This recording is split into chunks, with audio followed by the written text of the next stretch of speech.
आज के हमारे इस वीडियो का topic why tester does not work on DC supply.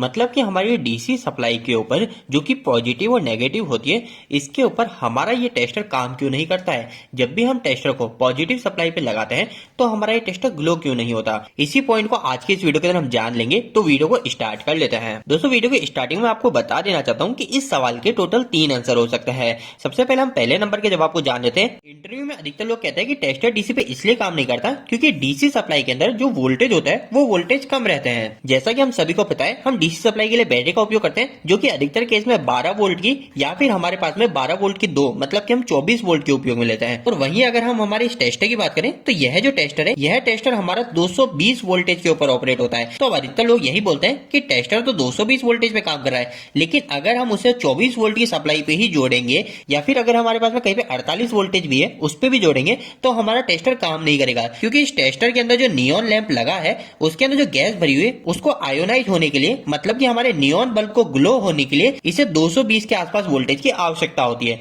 तो पहला जवाब इस प्रकार से हम देते हैं। इसके बाद में दोस्तों सेकंड जवाब जो अधिकतर लोगों के द्वारा दिया जाता है वह ऐसा कहा जाता है कि हमारी जो डीसी सप्लाई होती है, इस डीसी सप्लाई के अंदर हम सभी को पता है एक पॉजिटिव टर्मिनल होता है और एक नेगेटिव टर्मिनल होता है। जबकि अगर हम एसी सप्लाई की बात करें तो एक फेस होता है और एक न्यूट्रल होता है। अब हमारी जो एसी सप्लाई है, इस एसी सप्लाई के अंदर इस न्यूट्रल को तो हम ग्राउंडिंग कर देते हैं। हम सभी को पता है ट्रांसफॉर्मर होता है, उस ट्रांसफॉर्मर के अंदर जो न्यूट्रल पॉइंट होता है उस न्यूट्रल पॉइंट को हम ग्राउंडिंग कर देते हैं। लेकिन डीसी सप्लाई के अंदर ऐसा कुछ भी नहीं होता। डीसी सप्लाई के अंदर हमारा जो नेगेटिव होता है, इस नेगेटिव को हम कहीं पे भी ग्राउंडिंग नहीं करते। अब इसे हम कहीं पे ग्राउंडिंग नहीं करते हैं, इसके कारण ही जब हम इस टेस्टर को लेके पॉजिटिव पे हाथ लगाते हैं तो इस टेस्टर को कहीं से भी ग्राउंड नहीं मिलता है। मतलब कि हमारे करंट को कोई रिटर्न पाथ नहीं मिलता है और उस रिटर्न पाथ के नहीं मिलने के कारण ही हमारा यह टेस्टर वर्क नहीं करता है। अभी दोस्तों यह जान लेने के बाद में कई लोगों के मन में एक यही क्वेश्चन आएगा कि आखिरकार अगर हम न्यूट्रल को ग्राउंडिंग करते हैं तो इस नेगेटिव टर्मिनल को भी ग्राउंडिंग कर देनी चाहिए ना, इसे हम ग्राउंडिंग क्यों नहीं करते। तो अब इसके पीछे का क्या रीजन है वो भी हम जान लेते हैं।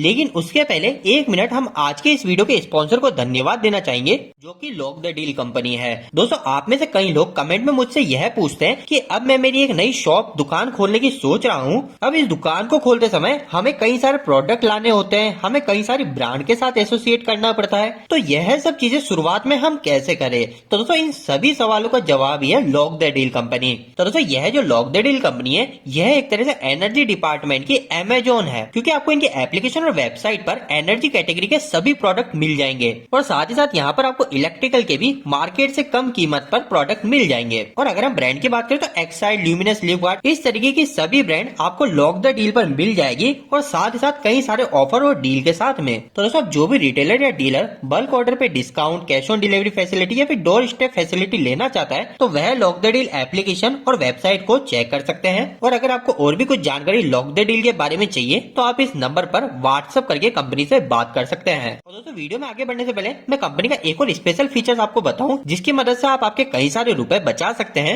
इसके लिए आपको सबसे पहले इनके किसी भी प्रोडक्ट पे जाना है। उस प्रोडक्ट के अंदर आप बल्क ऑर्डर का ऑप्शन सेलेक्ट करेंगे और आपको प्रोडक्ट के जितने ऑर्डर चाहिए वो ऑर्डर आप यहाँ पे वैल्यू सेट करेंगे। और यह वैल्यू सेट करने के बाद में आप अपनी एक एक्सपेक्टेड प्राइस लिख सकते हैं कि आपको यह प्रोडक्ट किस प्राइस पर चाहिए। और ऐसा करने के बाद में डायरेक्ट आप वहाँ पे सबमिट कीजिए और अगले सिर्फ 24 घंटे के अंदर लॉक द डील कंपनी आपको इस ऑफर के बारे में डिटेल में जानकारी दे देगी। तो सर फाइनली आप में से कोई भी अपनी नई शॉप खोलना चाहता है तो वह लॉक द डील के साथ जुड़ सकता है। आपको सभी महत्वपूर्ण लिंक डिस्क्रिप्शन बॉक्स में मिल जाएंगे। अब दोस्तों इन सभी के बाद में हम वापस से हमारे टॉपिक के ऊपर आ जाते हैं। हम अभी यह बात करते हैं कि हम डीसी सप्लाई के नेगेटिव टर्मिनल को ग्राउंडिंग क्यों नहीं करते, जिस तरीके से हम एसी सप्लाई के न्यूट्रल को ग्राउंडिंग कर रहे हैं। तो दोस्तों इसका काफी सिंपल सा जवाब है। इसका जवाब क्या है, आपने कई बार देखा है कि हम 24 वोल्ट के सिस्टम का घर में उपयोग करते हैं। अब ये 24 वोल्ट का सिस्टम होता है, हम अधिकतर केस में क्या सोचते हैं, एक ये पॉजिटिव टर्मिनल है और एक नेगेटिव टर्मिनल है। तो हमारे जो 24 वोल्ट है ये हमारे इस पॉजिटिव टर्मिनल पे है और हमारे 0 वोल्ट इस नेगेटिव टर्मिनल पे है। लेकिन दोस्तों हमारा यह सोचना पूरी तरीके से गलत है।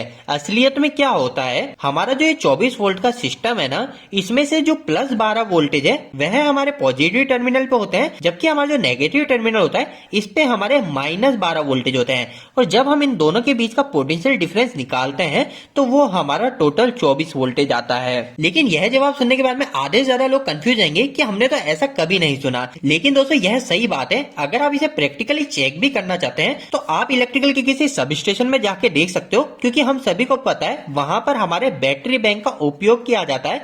तो उस बैटरी बैंक के अंदर आप ये चीजें जाके चेक कर सकते हो। लेकिन लेकिन अगर आप वहां नहीं जाना चाहते तो मैं आपको एक प्रैक्टिकल तरीका बताता हूँ आप कैसे चेक कर सकते हो। तो मान लीजिए ये आपके पास में पहली बैटरी है और ये हमारी एक और मेरे पास में दूसरी बैटरी है।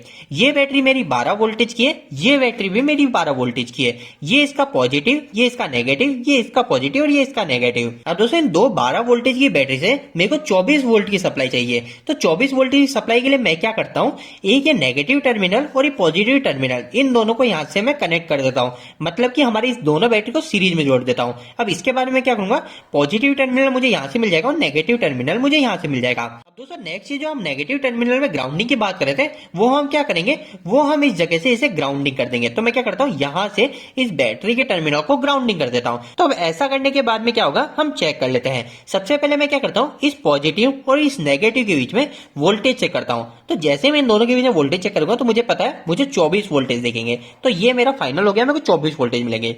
लेकिन दोस्तों नेक्स्ट मैं क्या करता हूँ, इस पॉजिटिव और इस अर्थिंग के बीच में वोल्टेज मेजर करता हूं। तो अब मेरे पास में कितने वोल्टेज आएंगे, यहाँ पे मेरे को वोल्टेज मिलेंगे 12 वोल्टेज। और नेक्स्ट मैं क्या करता हूँ, हमारे जो वोल्टेज है इस अर्थिंग और इस नेगेटिव के बीच में मेजर करता हूँ। तो यहाँ पे वोल्टेज मेजर करने के बाद में मेरे को जो वोल्टेज मिलेंगे वो मिलेंगे -12 वोल्टेज। तो इस तरीके से प्रैक्टिकली भी आप आपके घर पे चेक कर सकते हैं कि हमारे 24 वोल्ट के सिस्टम के अंदर प्लस के अंदर 12 वोल्टेज प्लस का होता है और नेगेटिव टर्मिनल के अंदर माइनस में 12 वोल्टेज होता है। लेकिन दोस्तों यह सब चीजें तो हमने जान ली, लेकिन इसका इस सवाल से क्या रिलेशन है। तो दोस्तों इसका डायरेक्ट रिलेशन है। क्या रिलेशन है, तो जैसा कि अभी हम बात कर रहे थे कि हम नेगेटिव को ग्राउंडिंग क्यों नहीं करते, जैसे हम न्यूट्रल को ग्राउंडिंग कर रहे हैं, तो इसको ग्राउंडिंग नहीं करने के पीछे का जो रीजन है वो यही है, क्योंकि हमारा जो नेगेटिव टर्मिनल होता है, इस नेगेटिव टर्मिनल पे भी कुछ पोटेंशियल डिफरेंस होता है, जो कि हमने देखा अभी -12 वोल्टेज है। और अगर हम जैसे बड़े वोल्टेज सप्लाई को यूज करेंगे जैसे 110 वोल्टेज की, तो उसके अंदर क्या होगा, नेगेटिव में हमारा -55 वोल्टेज होगा।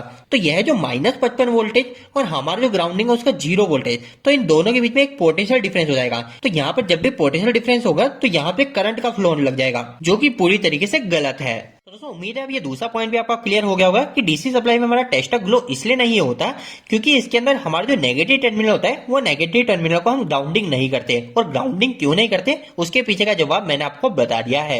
अब तीसरा पॉइंट यह आ जाता है कि अगर मान लीजिए कि हमारे पास में जो वोल्टेज है वो डीसी के 220 वोल्टेज है और हमने इसके न्यूट्रल को ग्राउंडिंग भी कर दिया, तो अब इस केस के अंदर मैं यहाँ पे टेस्टर को चेक करूंगा तो क्या मेरा टेस्टर ग्लो होगा। तो दोस्तों इसका जवाब है बिल्कुल हाँ, हमारा जो टेस्टर है वो बिल्कुल ग्लो होगा। और इसके ग्लो होने के पीछे का रीजन सिंपल सा ही है, हमारे इस टेस्टर के अंदर जो नियॉन लैंप लग रहा है उसको चलने के लिए 220 वोल्टेज की आवश्यकता है। तो सबसे पहली चीज हमें 220 वोल्टेज मिल गए और साथ ही साथ हमें रिटर्न पाथ भी मिलना चाहिए। तो जैसे मैं इसको यहाँ से हाथ टच करूंगा तो इस टेस्टर को हमारा ग्राउंडिंग मिल जाएगी, क्योंकि अभी इस केस में मैंने क्या कर रखा है, न्यूट्रल को ग्राउंडिंग भी कर रखा है। तो अगर मैं न्यूट्रल को ग्राउंडिंग कर रखा है तो इस केस में मेरा टेस्टर जो है वो पूरी तरीके से ग्लो हो जाएगा। तो दोस्तों आज का यह वीडियो थोड़ा सा बड़ा बन गया, लेकिन उम्मीद करता हूँ इस वीडियो के माध्यम से आपको क्लियर हो गया होगा कि किस केस के अंदर हमारा डीसी सप्लाई में टेस्टर काम करता है और किस केस में डीसी सप्लाई पे टेस्टर वर्क नहीं करता है। उम्मीद है आपको यह वीडियो पसंद आया होगा। आपको यह वीडियो कैसा लगा, इस वीडियो को लाइक करके जरूर बताएं। अगर आपका कोई भी सवाल इस वीडियो के प्रति या फिर इलेक्ट्रिक वीडियो तो आप मुझे कमेंट बॉक्स में कमेंट करके पूछ सकते हैं। इलेक्ट्रिक वीडियो से आप देखना पसंद करते हैं आज हमारे चैनल को सब्सक्राइब कर लीजिए। आज के लिए इतना ही, धन्यवाद।